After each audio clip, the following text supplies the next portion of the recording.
All right, Will John from the Way of Will John is with us. We are excited to talk to you, Will.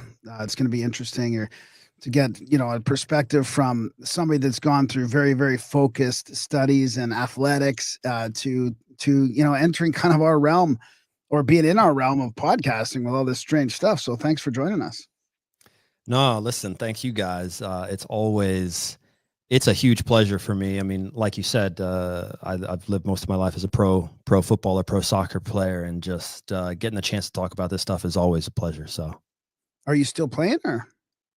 I am. I'm free now. We'll see. I've been throwing back the ideas. The thing is that at this point in my career, I only want to do or play where it just makes 100% sense. I'm no longer the 18-year-old that just has to stuff it out. It's just like I Right, can right, wait. Yeah. right. Well, what would your choice be? Do you live in Europe right now or?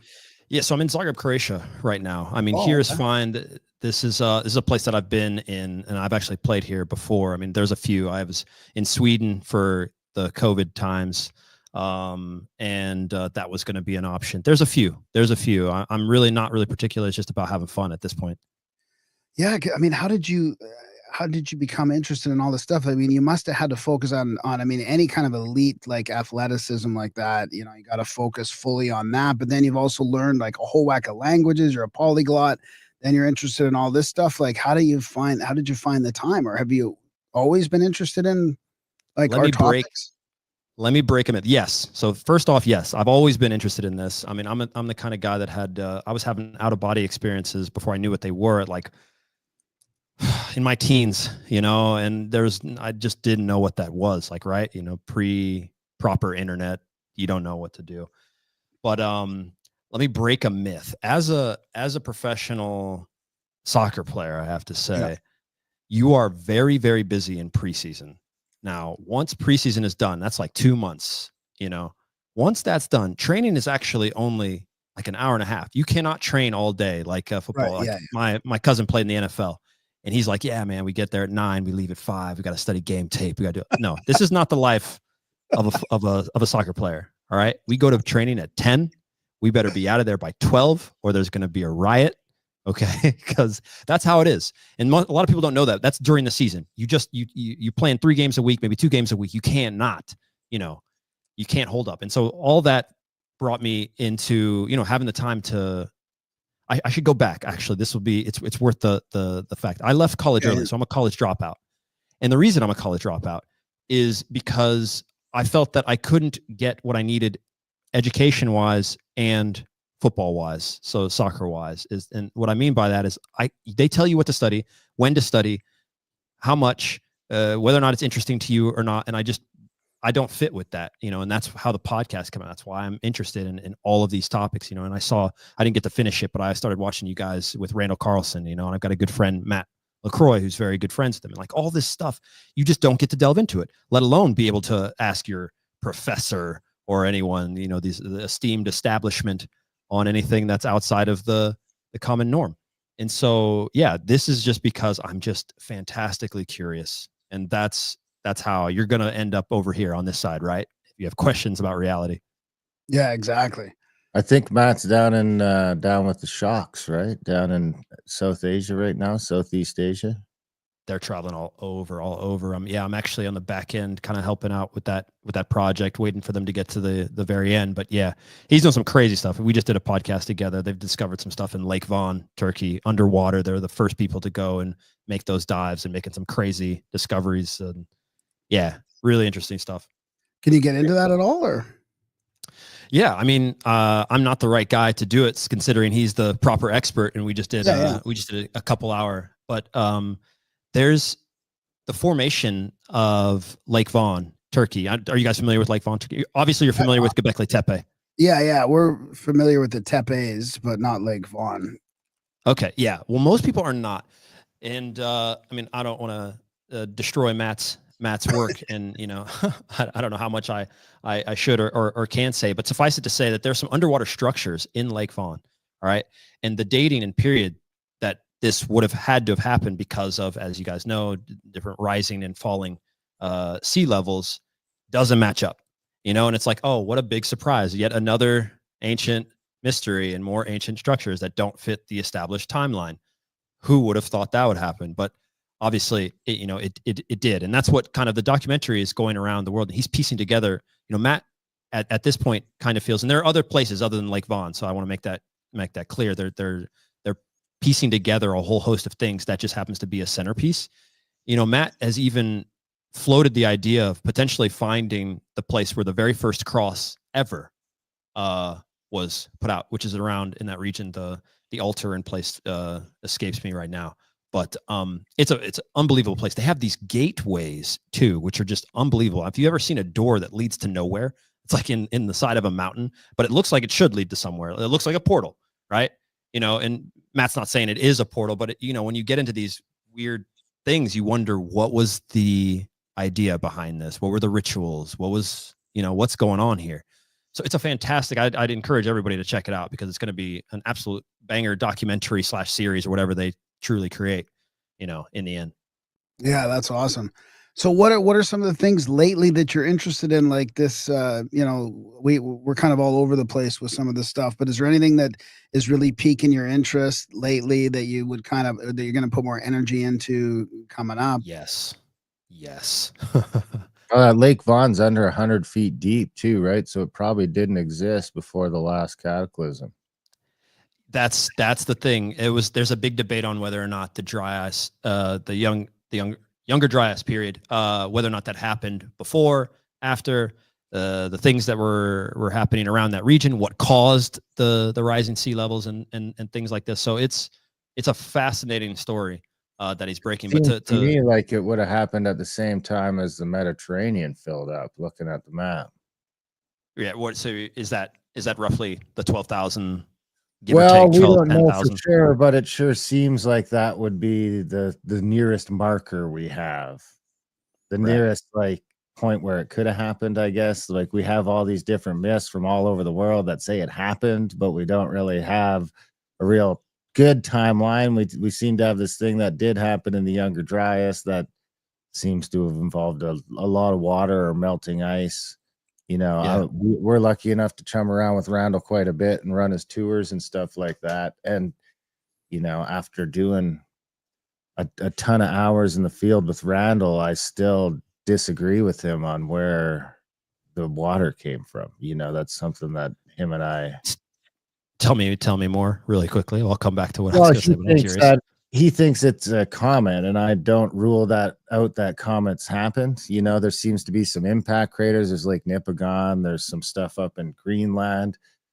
Now, just my thought is either the comets are causing, when a big enough comet hits, it's causing some sort of the crust to slip somehow, or the crust is slipping on its own, because it seems pretty apparent to me that the North Pole at some point was centered over somewhere in Canada, probably Hudson's Bay or somewhere just to the west of Hudson's Bay.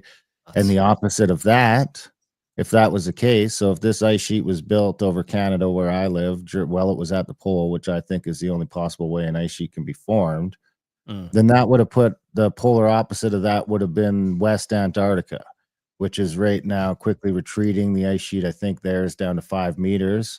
And it would have moved it to the east where the ice sheet is, super thick, back up to thousands of meters, and is growing right now instead of shrinking. So I think that either the impacts are helping with some pole shifts, or the impacts are mixed into the bag. There might be a bunch of stuff going on, but the thing that I think that some of these comet guys are missing is that I don't see how you make an ice sheet centered on Hudson's Bay with us being as far south as we are now. It just doesn't make logical sense to me. But when you couple that with the evidence that there used to be ice sheets in South America and North Africa, that there's no way that's happening while these places are near the equator. So, I mean, the big thing for me, I think, was when we talk about Lake Bonneville, and Randall's take is that Lake Bonneville is filled up with rainwater over a long period of time, and it just became solidified from the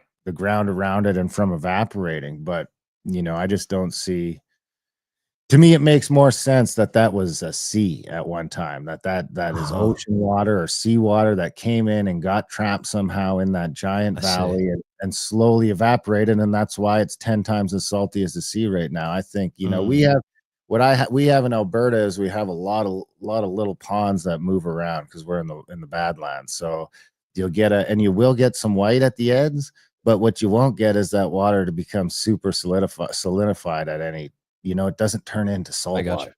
It just Uh-huh. when the lakes here evaporate to nothing, at no point are they saltier than the ocean. So I don't Mm, see why the Great Salt Lake would have, or Lake Bonneville, I guess, and I don't see why ancient Lake Bonneville would have done that. I think that when the water came in from Hudson's Bay, and not only that, I think that what happens is when the poles when we ended up at the North Pole, I think that movement, whatever caused Hudson's Bay to end up being at polar north when it was, mm. that movement forward caused a bunch of water to inundate from the north. So all the water comes in from Hudson's Bay, and then while that's happening, you're also pivoting up to the north. So what happens is you have all this water, and while it's washing out, the temperatures drop drastically. And Mhm. then you've got a sort of a giant head start on your ice sheet. So one of the most fascinating things I think about all this is I've watched Randall, at length, myself, and obviously tons of other, researchers within this, is that, everyone is searching for the catalyst, and it's so hard because, like you said, I mean, potentially this is a C, potentially it's comets, potentially it's more, and when you've got all these other Or things, it's all of hard the for us. above. Exactly.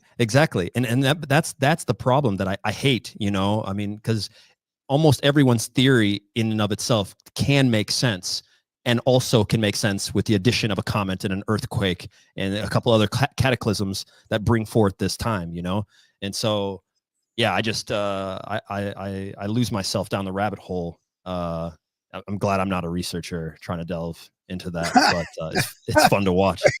So You might end up being at one point. You never know. you're so right though. You're so right. I should know better, but Yeah. I mean, as far as the but timing goes, it all depends too on who you're talking about. I mean, Randall and Graham and them are pretty stuck on the 12,600 years ago Younger Dryas, but you had Brashears on. I watched some of your show with Brashears, Jason yes, Brashears, RKX, and I mean, he's pretty adamant that it's not that. It's hardly, 2200 something BC, and I he, know. excoriates all the other alternative researchers that have this Younger Dryas thing. So I mean, there's some pretty big disagreements in the alternative community over dating too, right? Mm-hmm. Yeah, I mean, yeah, Jason, what an interesting character in and of himself. I mean, his research and stuff. I talk about another guy that you can binge. There's a I have a I have a knowledge gap, but not because of interest in Tartaria. Is it Tartaria? Yeah, this Yeah. Me too. idea Yeah, there. me too. I haven't delved into it deeply. I mean, it's Yeah, not because I'm not interested. It's because yeah, I realize that the amount of time that's needed to yeah. get a grasp on it is more than I can commit at this time. So I'm just like, nope, not Yeah, not yet. Gonna I push that totally back. get it.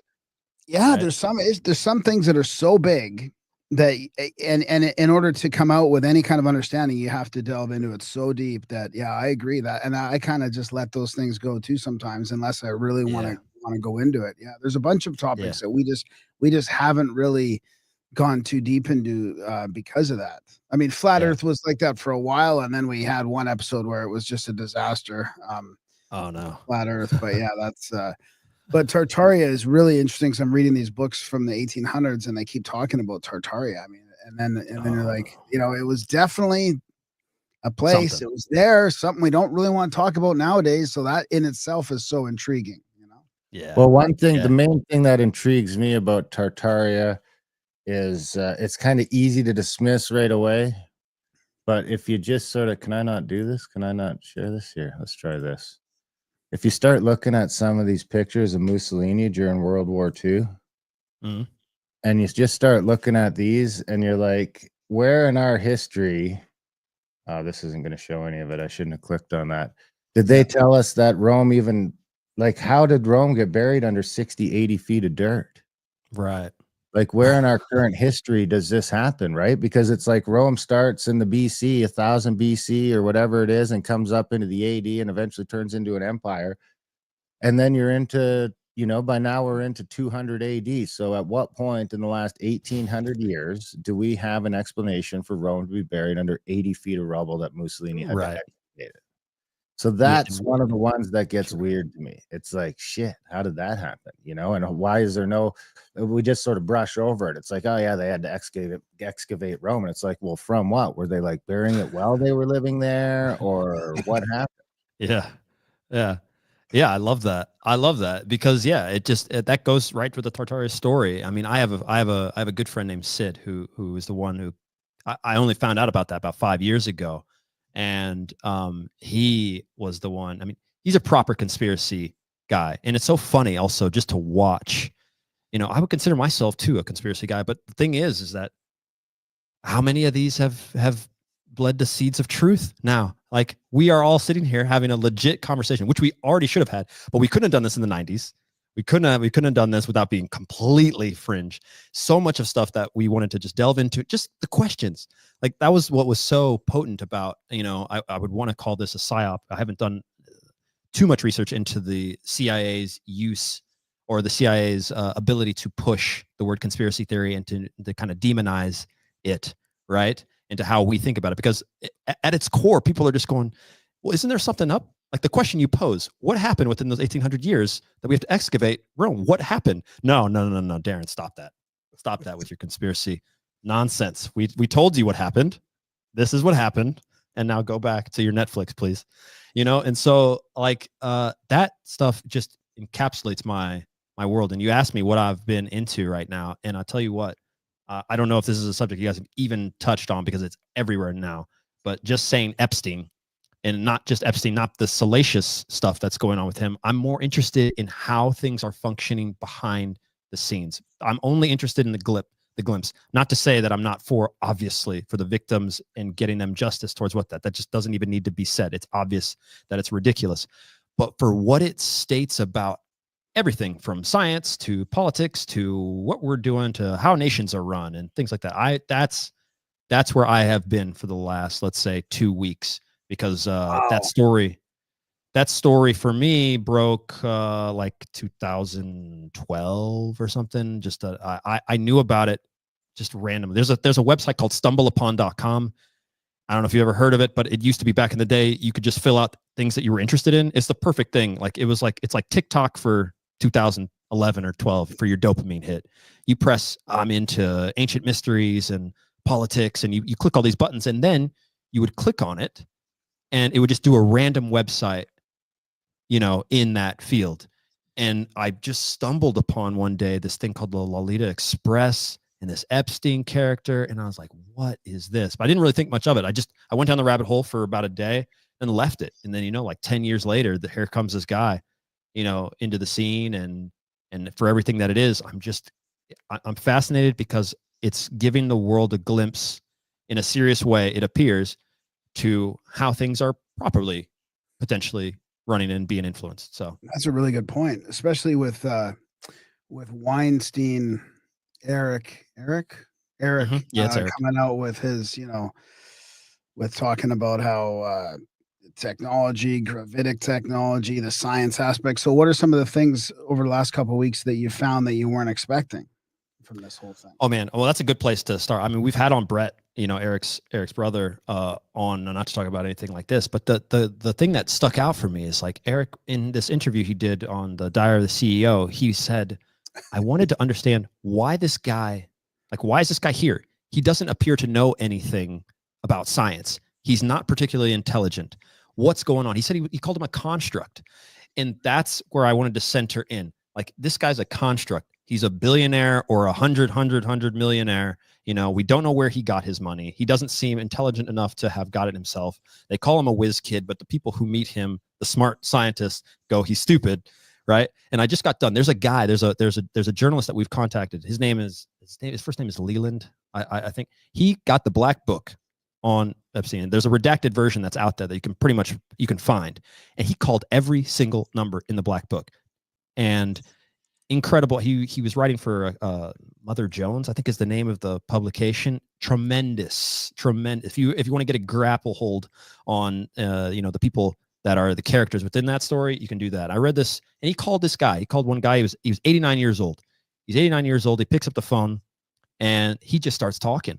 He's just an older dude, and it's amazing to witness as he's trying to tell him. He says that Jeffrey Epstein essentially had this condition that I've never heard before. So the nymphomaniac, apparently someone who is an uncontrollable sexual urge, but it applies to women.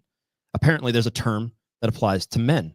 It starts with an S. I can't even pronounce it. Satiriasis or something along these lines. And he claims that Jeffrey essentially has this. And, and he's a guy that was sick. He's not saying what he did. He didn't say that what he did wasn't also sick, but he claimed that he was sick like this, and that science isn't looking into this.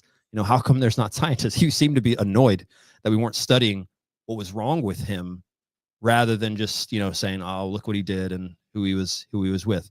But yeah, overall, I think the thing that shocked me most is probably the connections that we may potentially see between things that, and I know that also in and of itself is going to sound crazy, but from the Freemasons to satanic cults and cultures, and those things are related to the PDF files. I'll say that. So I don't know what platforms we are on. Those things appear to be connected, and when you're able to see it, it's an unbelievable thing. We've done such great research. I mean, Nick Bryant has done tremendous research. The Franklin case, I don't know if you guys are aware of that. I would not suggest going down that rabbit hole unless you're going to need a break after.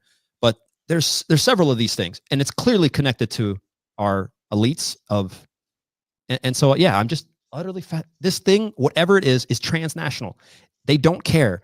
They some politicians or lifelong government servants, they come in and they'll preach I'm patriotic to America, I'm patriotic to Germany, whatever country it is. Behind the scenes, they seem to be functioning as a complete transnational conglomerate that doesn't give a shit about anybody other than themselves and how they want to maintain their power.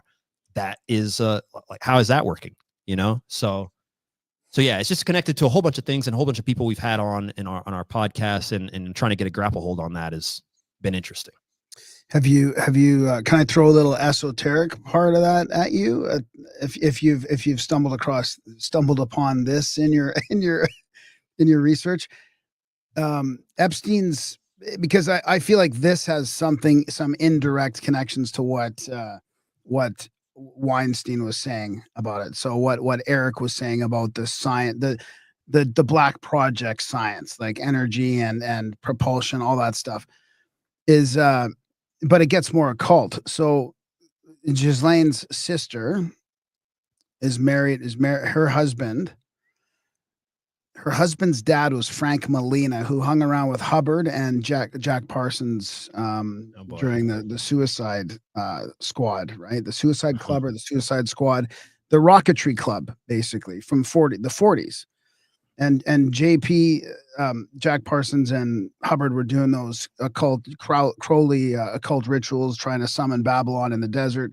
And then Trump was born on the next blood moon after those ceremonies, and Trump's uncle with Tesla. I mean, it's just weird that today's Ghislaine has this weird, like, through marriage, but through these arranged marriages, who knows, right? How it gets to one of the most popular occult / sci-fi kind of scenarios from the 40s. I mean, and with Roswell happening in 47, like, it's just there's too much there for me just to ignore it all, Yeah, it's the more you look, the more connected things appear to be, which in and of itself seems absolutely insane. But the esoteric aspect of it is also probably, for me, even the most fascinating, because you've got all this, and that the parts that I just talked about could be considered the surface level, how it's organized and what's going on. But how does it work?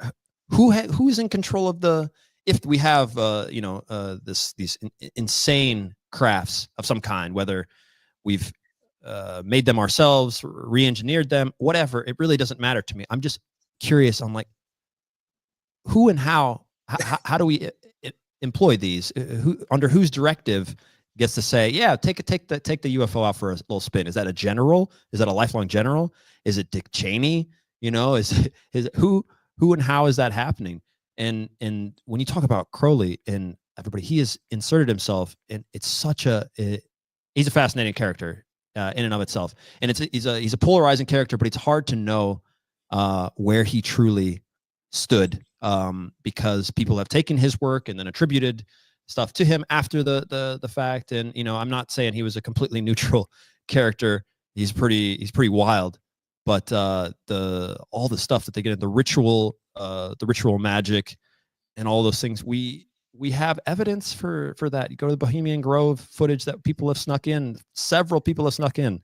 They're either doing ritual ceremonies for the ball, or these ancient Phoenician satanic groups. They're still doing the same thing. Like, that's not interesting. Anyone? No questions. Not on the front page of the news at all. We're not interested. And who's running the breakaway society that's flying around in these big black triangles? I mean, that's one of the most fascinating questions for me right now. Darren, do you got anything to jump in with? Well, I mean, it's possible those guys all broke away back then.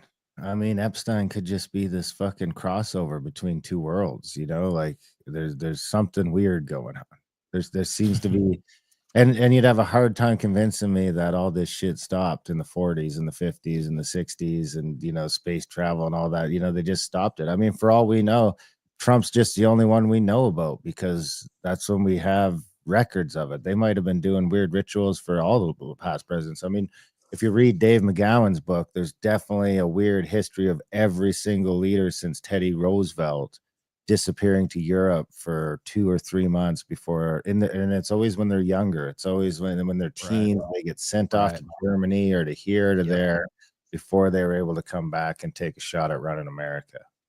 Yeah. So that happens with other ones too. Like I can't remember the name of the, Justin Trudeau, I think, is one of those guys, even Putin. So you have other world leaders that are a portion of them, at least part of some sort of young leaders group. Like how, like they all, so like we could go to these forums now and go look at the leaders for the next 20, 30, 40 years that are going to go pop up.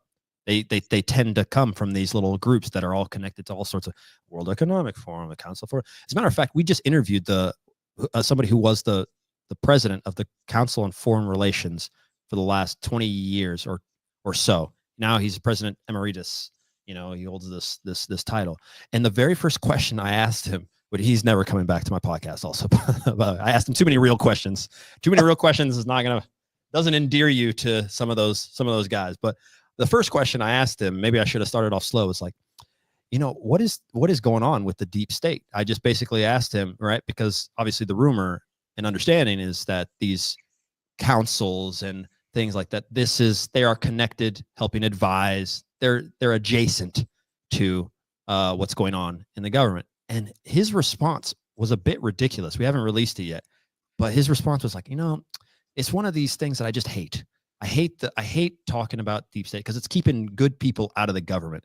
And I just don't think it's, he basically denied the existence of any sort of influence outside of just the government, which is an absurd thing to state. Just like we're saying, I mean, there are clearly black projects doing all sorts of testing, whether that's in the esoteric field, whatever DARPA is doing, whatever NASA is doing. I mean, there's interesting things NASA sends. I mean, you guys can Google this thing, but I remember having a guest on that was describing, and I remember looking at the time that NASA would send at a certain time some ship away that we do not know where it goes. It's gone for a year or something like that, and then just comes back. You're like, yeah, we're back. We're okay. Like you said, we stopped going to the moon all this time ago. We stopped exploration, but yet you guys are sending. So what is going on? That's all I want to try and figure out. To some degree, it's wild. Well, I mean, the moon might be an ark that people built a long time ago to try and escape this cyclical cataclysm. I've heard it too. I've heard it too. I mean, I've never had any. That's one of the places, in learning to lucid dream. I mean, and I don't know how familiar your guests would be with all that, all your fans would be to all this stuff. But lucid dreaming and learning to lucid dream and astral project is very similar to, if you're teaching it to yourself, very similar to like an athletic training. You have to commit to doing this. You can't just half-ass your way through some sort of lucid dream training and expect anything, or you can, it'll just take you forever. Right. And so, and happen at random. Yeah, exactly. And then it'll be completely random, not under your control at all. you know, and I'm by no means I'm claiming to be some super guru, but I do have a proficiency at this stuff. And the reason that I do is some form of lucky help, you know, when I was a teen for it just happening. And then I got obsessed when I was 28. I got obsessed and I put in like what would be the equivalent of just like a preseason. And I was just doing it 3-4 times a day. I was doing the practices and the meditations and the stuff like that. And what that leads to is all sorts of altered states of consciousness, you know. And if you're someone who's never tried it or done it and doesn't think that it's real, I mean, there's enough evidence for lucid dreaming, of course, but the debate will be on whether or not an astral projector or someone who feels that they're leaving their body is actually leaving their body, right? You know, and all I can say is there's no need for anyone, like, go and just do the work. Yeah. Nothing will beat experience in anything, and then decide for yourself. I mean, it's conjecture. Just listening to stories on it, it doesn't really matter. It can't convince you one way or another. So I love it. I love it. So that was when you were 28, and was that part of your sort of spiritual awakening or something like that? Or did you you could say it's like awakenings or? Oh man, I mean, you could track a form of spiritual. I pretty much consider myself some form of a spiritual being for most of my life, thanks to my mom, who would constantly want me to meditate. But you know, as a teenager, I'm just like, Mom, that is what. Come on, like, I'm gonna go play video games or something, you know. And you know, lo and behold, it just took me a few years later, and I delved into meditation. And I can't say I did it for any sort of noble cause. I just thought it would be helpful to me and helpful to my sport too. Wow. And it is, of course. I mean, it's a benefit. There's nothing better than the first step in any sort of meditative practice is to gain control of your monkey mind. In our minds, we're at war for sure every day. I mean, you grab a phone. If you've got a smartphone, you're under attack at every beep, every vibration of the phone. And I would say the thing that was more spiritual, if you want to talk about when it really happened, was I was 14 or 15. And at 14 or 15, and I've told the story at least one other time on a podcast, but it was an insane experience to me. I was at home. I don't know why. It's around 2, something like this in the daytime. There's a football game on screen or on TV. Now, the reason that it's on, I have no idea what possessed me to do this. I'm home. First off, I don't know why I'm home. Because I should have been at school. I don't know what's going on. I walk into my parents' bedroom. I turn on the TV. I don't know why I'm doing this. Also, there's no reason. The second I turn on the TV, essentially a series of events happens. Boom, they score a goal. This guy takes off in a celebration. For the first time, I mean, massive chills. I feel like I can remember the future. That's the way it feels. And I know that sentence sounds crazy, but that's as spiritual as it can get. If you could imagine being 14 or 15, where you're remembering the future. I'm not thinking about the past. I know I'm not thinking about something that might happen. I'm remembering it as it already happened, right? And so what that did for me as far as my spiritual awakening and alignment is it gave me focus. Now, I knew exactly what I was supposed to do, which was I was going to play soccer. I was going to be a pro. You know, were you already like really good at it at that point? At 14, I made the U.S. national team's very first U14 national team. So we're the very first time that we had chose the best players at 14. I'm on that team, right? So I know I'm good, obviously, but I hadn't made any sort of decisions. Like, I'm a kid. I don't care about what I'm doing the next day, right? So that happens. I have zero idea that no one else has experiences like this because, you know, I mean, you guys have lived. How many of your friends had zero idea what they were doing by the time? I mean, I got friends my age. They still have no idea what their purpose is and why they're doing it. I knew with utter certainty. I didn't have to think about it. And so that put me on a trip to trusting my gut and my intuition, right? And so it's my intuition that then led me to kind of feel, right, intuit what is right and what could be wrong and where I should point my attention. And that led me down this wild road. And that's what got me to meditate and do all these practices. And that's what led to me at 28. Can you go into some of your the first sort of lucid dreaming / OBE experiences? Of course. Oh my God. There's so I have notebooks. I have notebooks.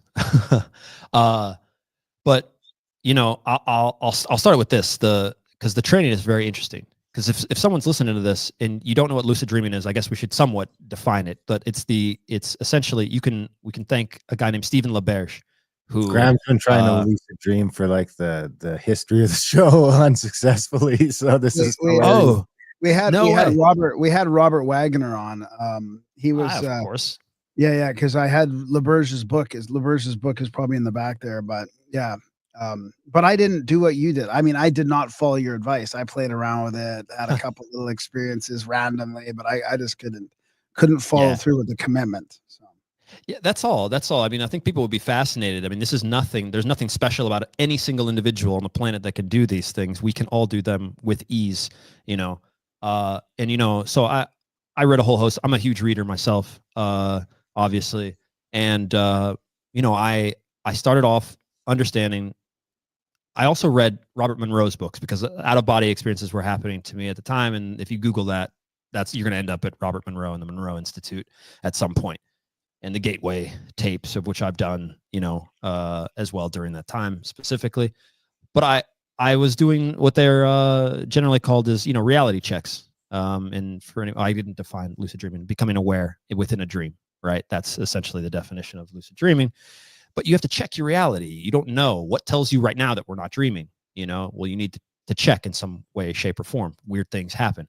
So I was doing reality checks like crazy. I was meditating 4 times a day, doing energy work. There's a guy named Robert Bruce. If you Astrodynamics, which is a tremendous book, and there's Energy Work, the book, and the foreword is written by Eckhart Tolle. You know, and so I was doing energy work. I was meditating. I was doing reality checks. It was my world. I'd lived for nothing else. I woke up and did it before I went to sleep. I was doing it. And so what ended up happening, I mean, some of the craziest things was probably my first time getting out. So I'll start with the out of body, and then I'll just tell you quickly a lucid dream. But when you're first trying to get out of your body or that sensation, sometimes you stick. It feels like moving through a swamp or like really sludgy, muddy water.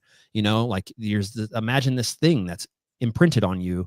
That is I don't want to call it your soul because there's other things for that. Let's just say there's your astral body and you're trying to get out. Well, sometimes your hands will get stuck. You'll get stuck out and they'll be waving. You'll see them. And it's a phenomenal, you know, thing. But the very first time I got it, I was about to quit, you know? And so what generally happens is these things called vibrations. And so what you'll do is you'll put yourself, you could be doing it. The best time to do it maybe is a nap, right? And you close your eyes, maybe lay on your back, generally speaking, because it's less comfortable than the side for most people. And you slowly watch yourself fall to sleep. And as you watch yourself fall asleep, you'll start to notice that you'll feel a heaviness. You can even hear yourself snore, which I've heard several times, which is wild. And then sometimes the vibrations, this thing that feels like electricity, but that doesn't hurt. That's what it feels like. That's the best description I mean, that's not really doing it justice. That tells you you're about ready.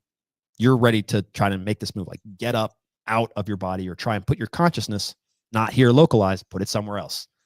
And so I was trying to do that day. I was laying in my bed at the opposite end of the bed to not get myself to fall asleep. And I started to do it and it was buzzing and then I couldn't really do it. So I was like, you know what, screw it. I guess I'm just going to have to, you know, stop. And then I just, something urged me not to quit.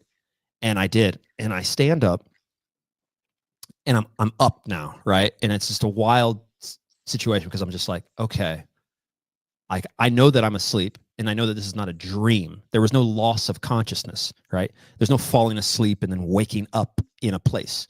It doesn't happen. You can go from as awake as I am right now in this beta, you know, brain state all the way to theta, you know, and be out, or alpha / theta.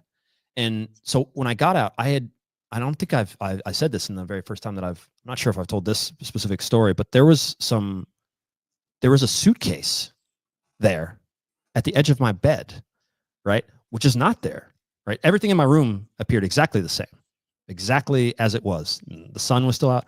There's a suitcase over there with some clothes and stuff on it. What the hell is that? Like, what is that? Right? I turn back. There's an imprint where my body should be. I can see that there's a thing there, but it's not there. Right?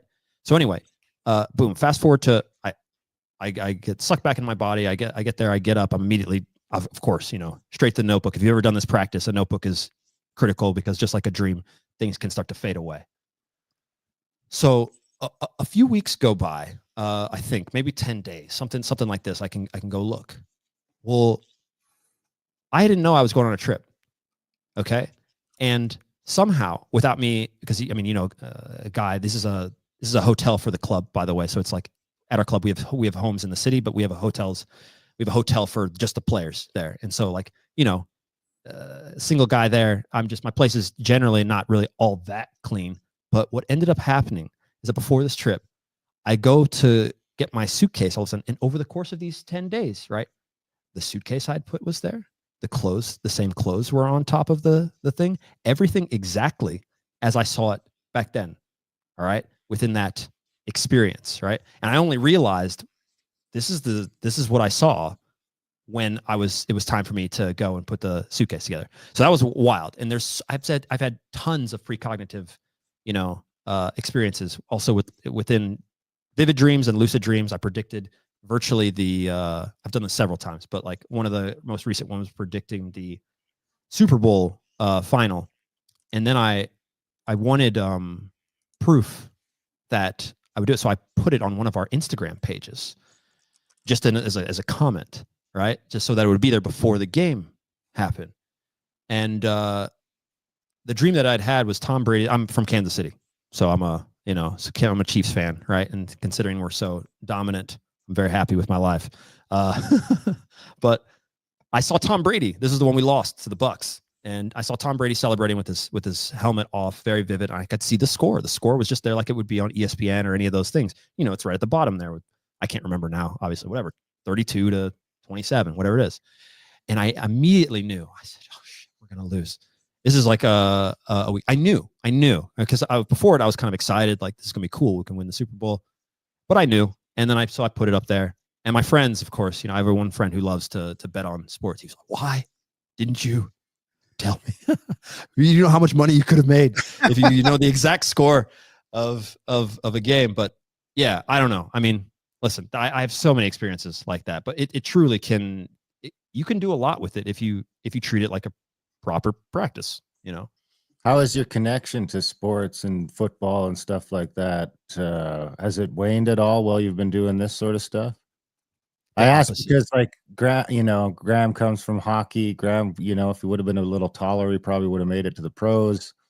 And I was an avid hockey fan when we started this. I was even watching some NFL. I think I had just got into watching. I like, my buddies had got me into it, so I was watching the Giants play a little bit. And then we just, by year 4 of doing the podcast, it's like, who, what? Yeah. The players still play, because it's just, on one level, I don't know whether I can even trust any of it anymore. I don't know how much his life is scripted. And on another level, it just sucks so much of that, like, emotional, and it sort of takes your life energy, which sometimes I wonder if it's by design. Like, would Americans put up with everything they're putting up with if it wasn't for Monday Night Football? The distractions are real, and that's a thing that I'm amazed at, right? Because not only can it, I'll speak specifically from soccer, even though obviously as an American, I love basketball. I used to not like baseball. I love baseball. I love all these sports now, just because I'm always looking to try and understand how the high achievers are, how their minds are working. But you're definitely onto something, because America has such a massive middle class, and this massive middle class does not understand even if you are, let's say, not doing well, poor, let's say American poor. As a guy who's been to nearly 70 countries around the world, you don't know how good you have it to be in the lower middle class in America rather than the lower middle class of Eswatini, Swaziland, where you guys, even in poverty in America and Canada, is better than right. Right? Yeah, you notice that when you start traveling farther and farther east. Yeah, because the infrastructure, talk about infrastructure. You may be in poverty, you can get running water right next to you, dude. there's no running water in their village at all. They walk 10 miles every day, right? Add that to your trying to get out of poverty every day, that you can't Stay have a warm drink. and dry when you're sick. I mean, that's a big one too, right? Right. So it's phenomenal, but you're so right. But it's one that is a strange, because you see people unite also over sports. They can do good things. They can take people who have been on drugs and give them a passion and a home and a place and a community and all this stuff. And at the same time, it can be a distraction. It's a very strange one, specifically for sports. I would be more inclined to push for the entertainment industry, which is also up to no good, because of the way it can help program the people to be docile and to not ask questions and to look at this. And that, I'm not saying it doesn't have a role, because it is a form of entertainment, but. And I think you need both. Because, I mean, the one thing that you can get from sports that you can't get from a movie, maybe from the odd movie, you see a really good movie and you can get sort of emotionally involved in it, but it ain't going to be anywhere near where you're getting in overtime. You know what I mean? Like, you go to, I remember being at the playoffs when the Flames lost in Game 6 and seeing just hundreds of grown men crying all over the place.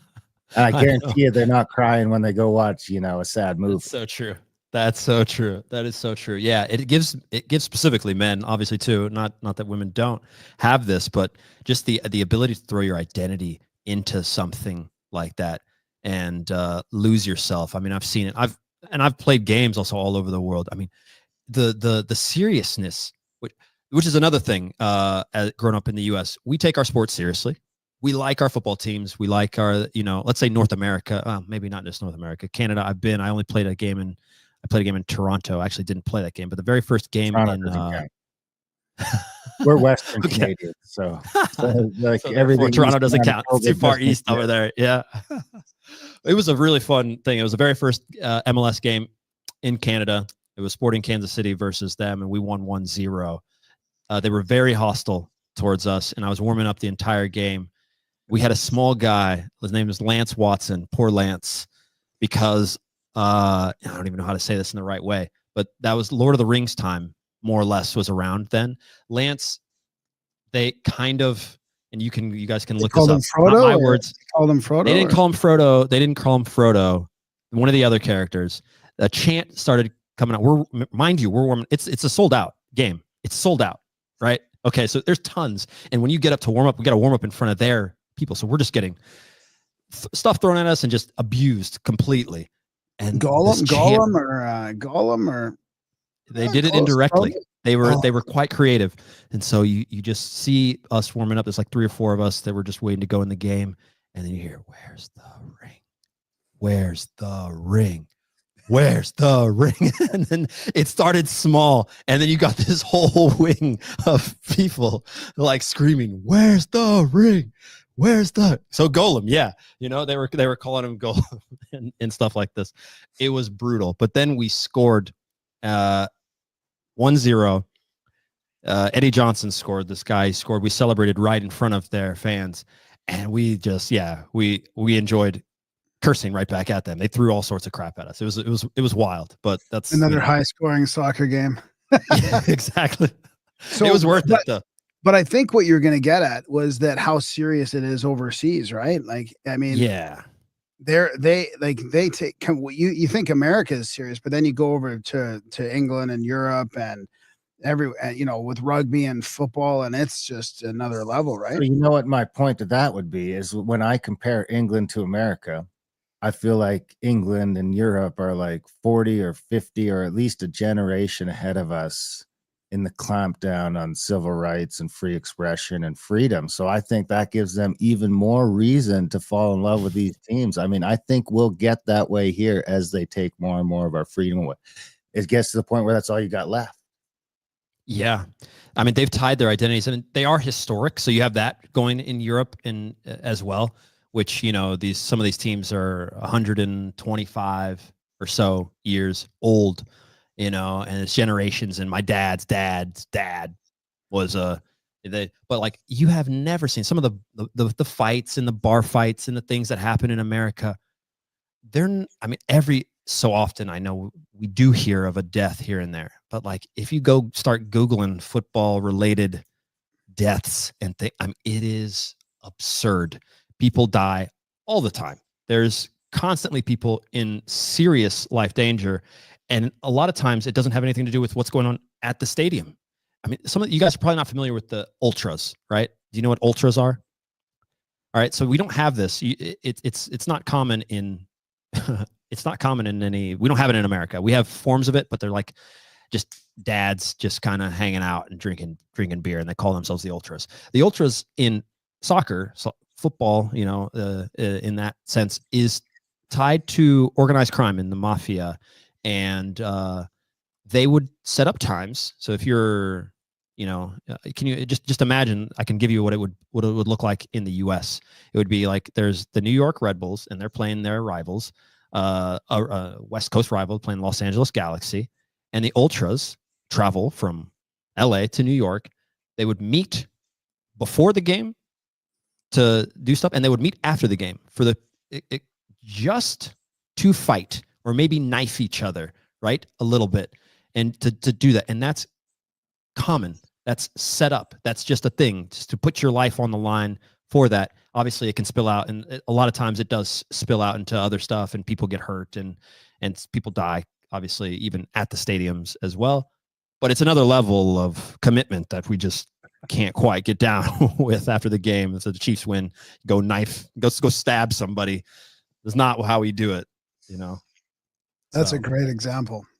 Yeah, I mean, it still just makes me think, because I mean, like Graham said, it's men in particular, you know, arguably the people most suited to change the dynamic that, you know, that's what these people have feared for the entirety of history, is men, young men specifically, because they're always been the ones who could upset the apple cart if we couldn't find a way to keep them fucking guessing, or keep them busy, or keep them fucking, or keep them doing something other than getting upset at the king. So, you know, they have this subtle switch over to democracy, so we can't see the head of the snake anymore, even though, like we talked about earlier, it's the same snake.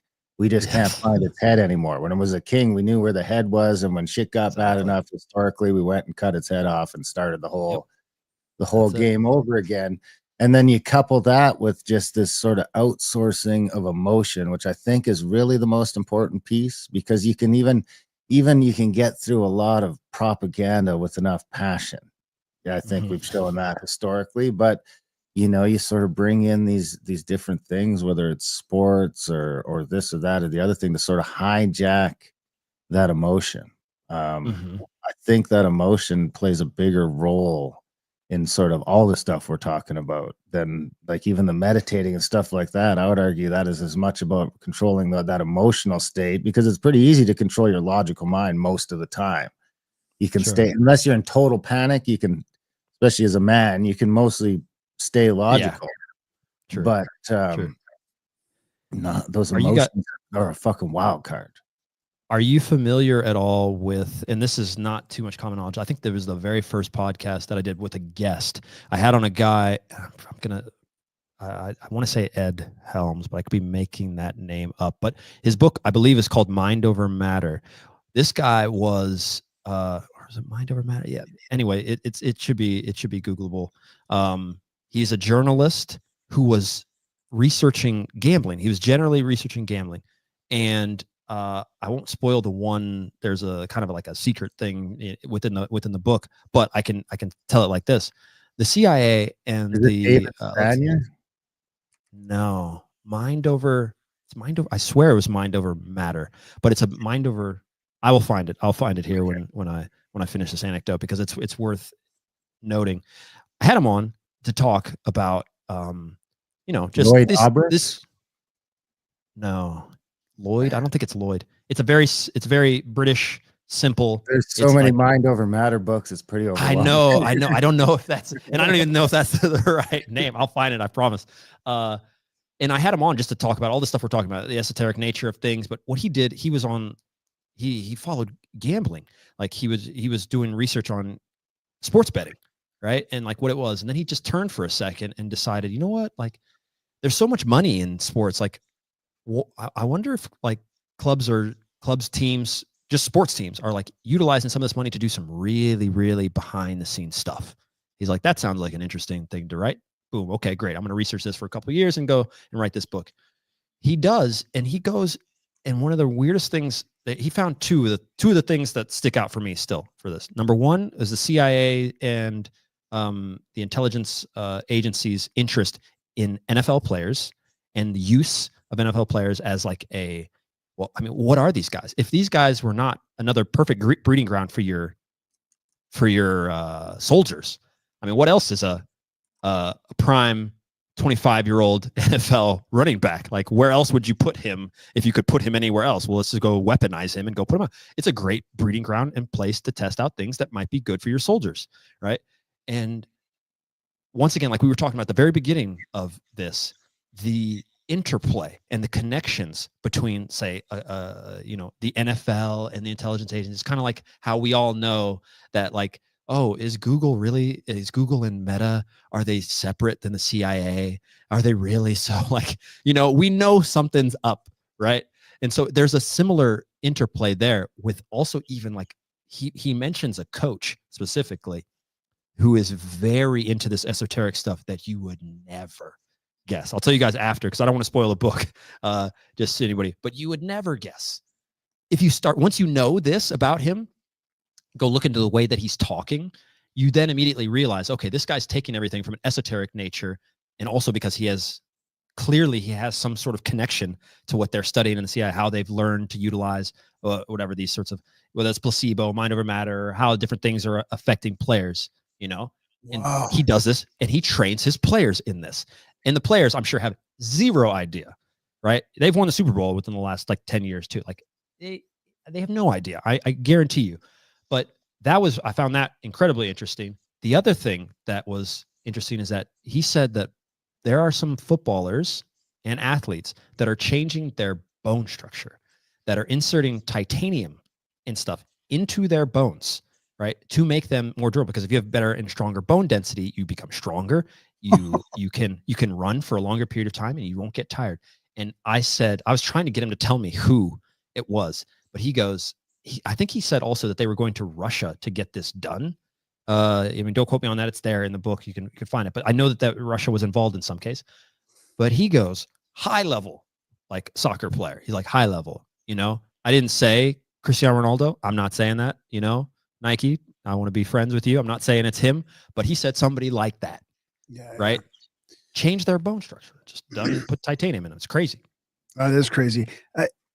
It is very much like, I mean, I haven't been to war, so I don't have a direct comparison, but playing at the high level sports against, like, it is like going to war against the other team. I mean, you form these bonds like with your teammates, and it is an incredible feeling. Totally. At the same time. And it's funny, I was going to ask you about what you thought about the big fix or like fixing sports for betting, that kind of thing, which sounds like you were kind of getting into there a little bit with the guys making money off that, or maybe you meant making money off the players and the teams directly. But what's the, I know there's a lot of conspiracies about, there's people that have done the research on, the big fixes and throw-in games and all that. But after playing at really that high level, is it even possible, do you think, for people to do that? Not only is it possible, it's way more prevalent than you think, sadly. Wow. It's way more prevalent than you think. Now, I'm not saying this is a thing that's happening every single game. And also you got to remember, especially, and I'll keep it to what I know for sure, right? I know I've played in games that have been fixed. I have never fixed them. I know that the game was fixed in my favor and against. I played in both of them. They both have a very distinct, in soccer, it's a very easy thing to spot. All of a sudden, I mean, I played in a game where they were literally giving yellow and red cards. It was like the guy sneezed. He was like, red card, get out of here. This got gone. Penalty kick, this, that, and the other. I know the region. I mean, in Eastern Europe, it gets a name for this. Like it's kind of become something. But that's the thing, because the Western Europe, and let's say North America and US has done such a great job at making everything seem so fair, right? And making it seem so clean, that we're so shocked, right? When in the NBA, there was only one ref. He was only one ref. No, and remember, no, and he was a bad apple too. Like this guy, he was a bad apple. He got into some bad time. That's never happened anymore. right? So within the football world, yeah, I actually played for a club that had a scandal of players who were caught match fixing. I'll tell you what happened to these guys. It was a whole host of people. It was also, I was actually playing in the north of Finland. This club, it was on their run up, and we got to pretty high. We should have won the league. We played in the Europa League during this stuff. But before I had come there, maybe a few years, maybe 5, 6, a few African players, a couple Finnish guys as well. They were match fixing. Now the guy that they were what I mean by match fixing is they were basically making sure that we lost. My team lost. I wasn't on the team then, but and so, or they were doing other things, because you can bet on everything. So you can bet on how many throw-ins, when the first corner kick is, all sorts of stuff. And so they were in cahoots to make this happen. They got caught. It's a ridiculous way that they got caught. Now, I don't know every single detail, but they told me virtually everything. They got caught because these guys, young professional athletes, of course, dripped in cash, because you can't obviously wire this stuff to your account, going to strip clubs in other cities.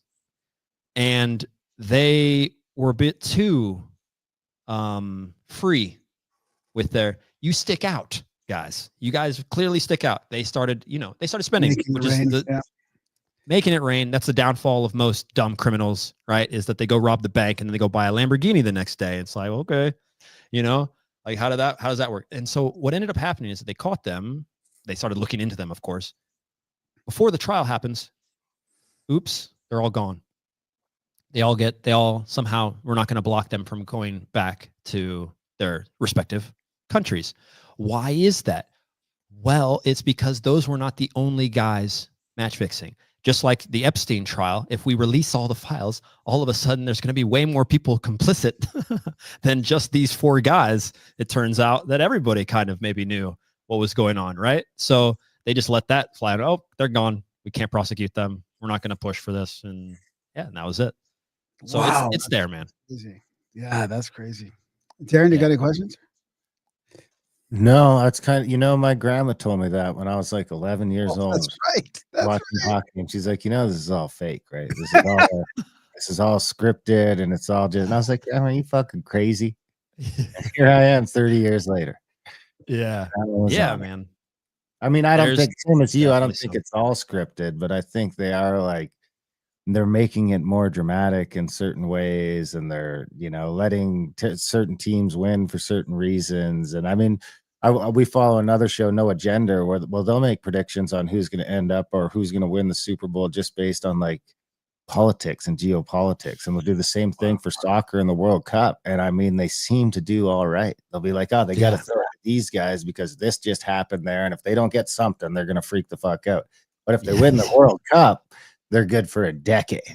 Exactly. Everything in Argentina is solved. Yeah. It's so true. I think it's just not a perfect science. That's the only thing. They can't quite fix everything, because you'd have to make sure everybody's complicit. But like we know in society, you don't need necessarily everybody, as long as you can control a majority and start edging one way. And it does seem like, I mean, the point you made about them putting titanium in bones and shit like that. I mean, it just seems to me like in the West, that's the natural progression. I mean, in 50 years, will we be happy watching guys run, this fast down the field? Now I want them to go twice as fast. And when that dude hits, and I want him to break in fucking 2, and then you guys can screw them back together. Exactly. Yeah. I want them to explode. And I want electricity. Yeah, it seems like the natural progression that these athletes just seem to do. I mean, obviously there's a mental factor in that, right? No one could break the 4-minute mile until what's his name does it, and then everybody's doing it all the time now. I don't know if anyone's ever done a 3-minute, but I'd imagine we'll get there eventually, especially if we keep adding titanium to people. But who knows? So do you find that sports world drifting farther and farther away then? Is it getting harder to keep a hold on that or keep passion for that as you get more into these huge histories of the world? For me, no. I love being a pure, my dad was also a professional soccer player, and so I have a love for it that is, I don't remember kicking my first ball. I don't remember any of that stuff. It's just as much as drinking water is a natural thing, playing soccer is a normal thing. So I have this love of it that's still pure, that I can still just be on the field and just be like, I don't care what's happening in the world. What about, say, the Chiefs? The Chiefs is more of a weird pride thing because from Kansas City, we've done so well. I'm excited about it, but I don't ever catch enough games. Also, you got to remember, for me, I've got a time difference. I'm 7 hours ahead. So it's a pretty big commitment. But I've played with guys from the US that move over to Europe that will sacrifice sleep.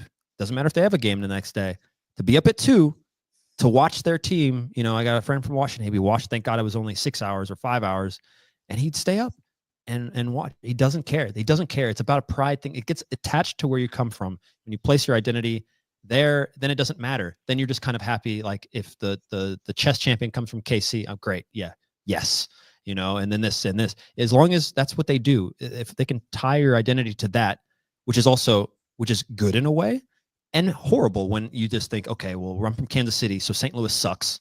So screw everything that comes out of St. Louis, and that keeps me polarized. So we can't come together when it's so clear. We all have, like, humans against their government, just like you said, when we get pissed off and we want to go cut off the head of the king.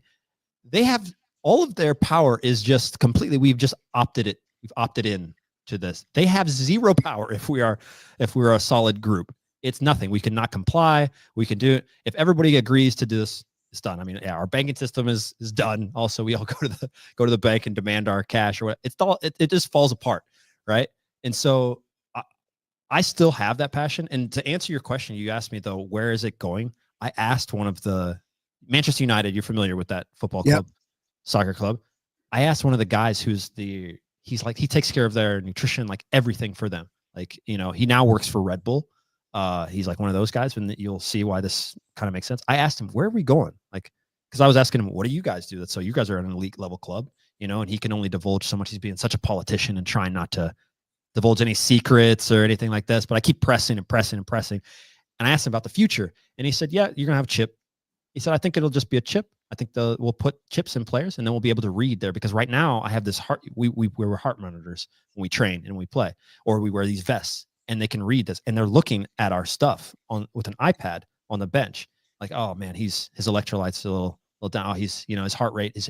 They're looking at it, but it's still outside of me, right? He said, no, it's going inside. That'll be normal. He said, I guarantee you. I said, I don't know how long it'll take, but it's going inside of players, and that's going to be the thing. And what else it can do to you, I don't know. But he's like, that's coming. He's like, I've seen this. That's what's coming. Before we wrap up, I wouldn't forgive myself if I didn't ask you this question. Hopefully it goes okay. I don't want to get into speculating on why or anything like that on the show, but you come from the soccer world. So I got to ask you, are people dying on the soccer field? Is that up, or is it the same as it's always been? The statistics would say that it's up. And I, you know, it's something that I haven't covered entirely, but yes, it was happening. We can't pretend that it wasn't. There were heart attacks. They were a lot of times related to either African-American or guys of African descent, a lot of times as well. Is that because of a sickle cell thing, you think, or? Potentially, that's the speculation. Like you said, it is speculation, and that's the speculation. There hasn't been a proper study, or haven't been proper studies to really kind of put together, okay, well, these people have passed out, or these people died on the field. He's 22, you know, 23. You know, it just happened just recently in Denmark. The guy, he didn't die, but he, you know, it's just like a straight up heart attack. Like they just collapse on the field. Once again, young guys, it should just not happen. And it does appear up. I don't know. I would want to say, and I know a lot of the vaccine research is now starting to get run through and analysis and stuff like this, but it does appear to be more. We need a little bit more time, I would say. Give it another 5 years. And if that trend continues like this, then it's going to be a very big blip we're going to have here. And then you're just going to have clear from, okay, 2020, and why are all these people dying that are under 25? To get a straight answer on this, but I feel with you coming from that world, you would know. You probably know every time it happens, right? You guys probably all hear about it. Of course. Yeah. I think there's something there. And I think you only need 5 years, but I don't know that anyone's gonna. I mean, it's something I could actually cover, but I don't know that anyone really wants to. What's that? You probably shouldn't. I mean, you probably shouldn't. If that would be, they wouldn't like that. They would not like that data being very because that's the problem. It's just no one's just put it together.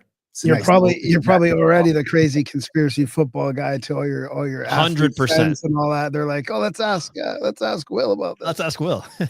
100%. They all watch and then act like they don't watch, you know, because I can tell by the questions, you guys. I can tell you Yeah. watched, you know. I appreciate that. So, well, this has been great. We appreciate. Oh, go ahead.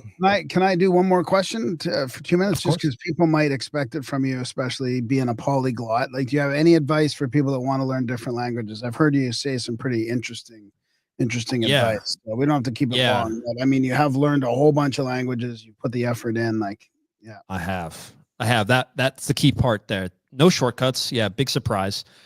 You do have to be committed. No different than the lucid dreaming. No different. It's a language, you guys. You know, this is something. The very first thing I would say is get off of Duolingo. Stop it. Stop with your Duolingo. It's not. If enjoy it as a fun video game. It's not going to teach you the language. Straight up. Period.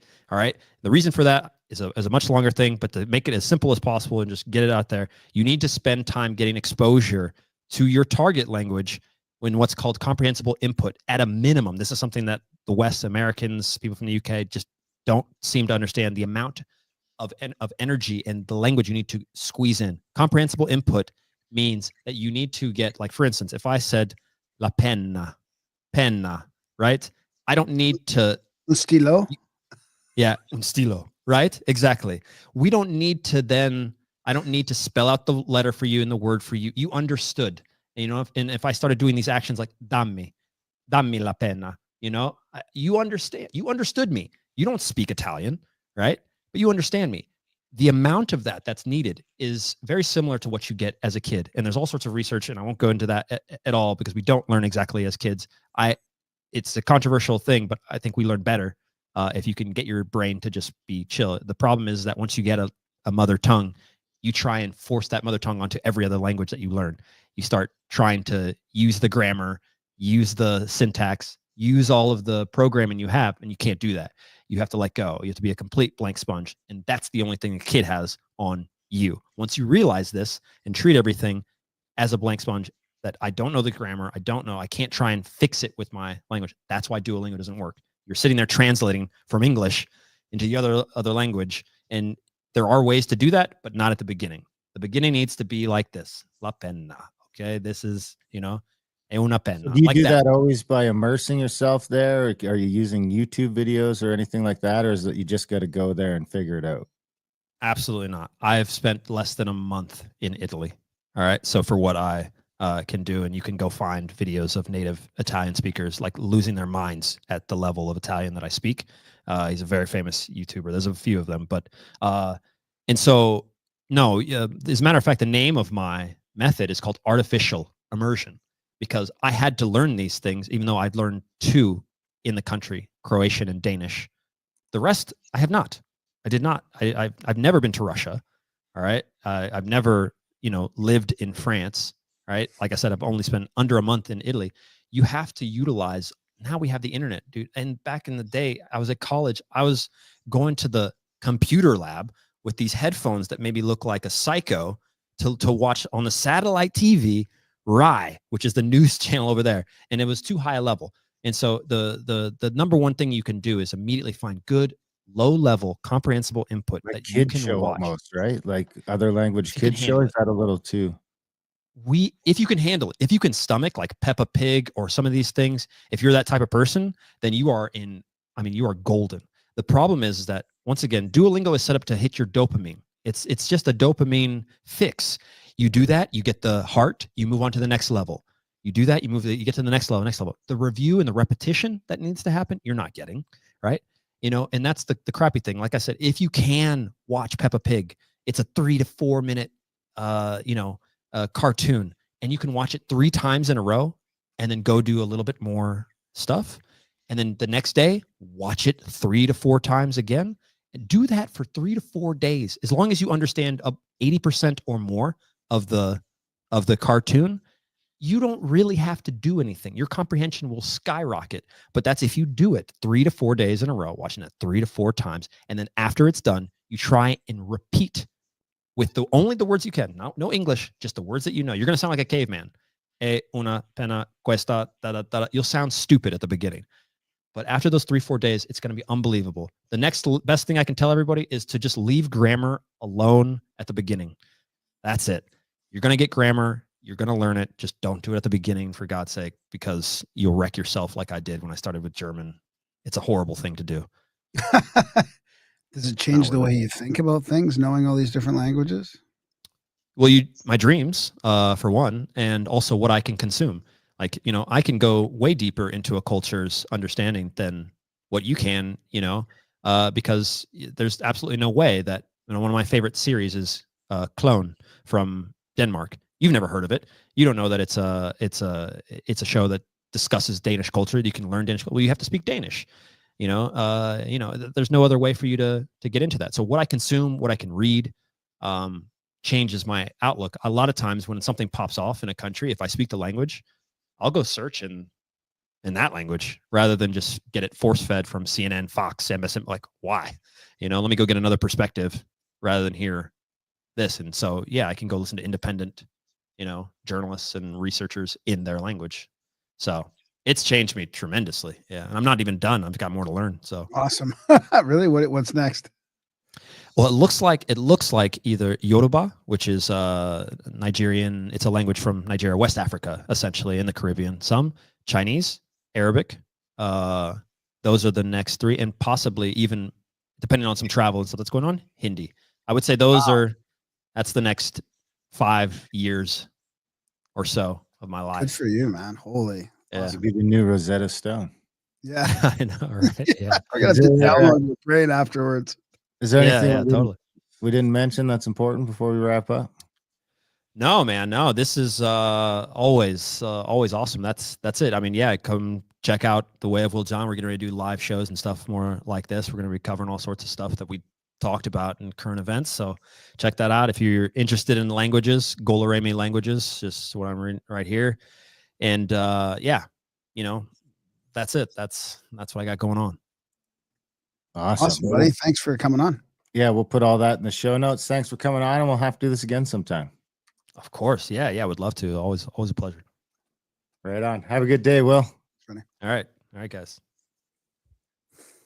And that was a chat with Will John, The Way of Will John, from Pro Football to Podcast. And that was a fun one. That was great. Yeah, fantastic.